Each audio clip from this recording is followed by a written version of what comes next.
Hey everyone, in today's video I will show you how to change your normal photo into a smiling or different emotion face using an amazing AI tool, AI Labs. This tool uses AI facial recognition and deep learning to modify your expression just like how emotion detection model works.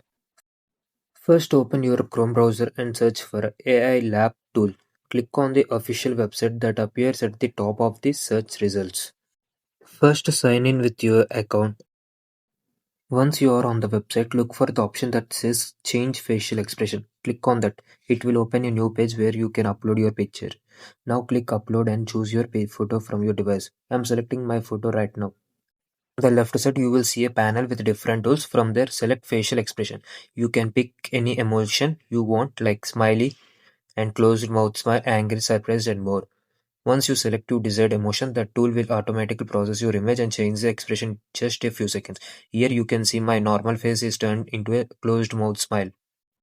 This is such a cool AI feature, and yes, it's a paid tool, but it gives some free credits daily, so you can try it out easily. It's safe and trustworthy, so no worries about uploading your photo. If you liked the video, do not forget to like, share, and subscribe for more tech updates.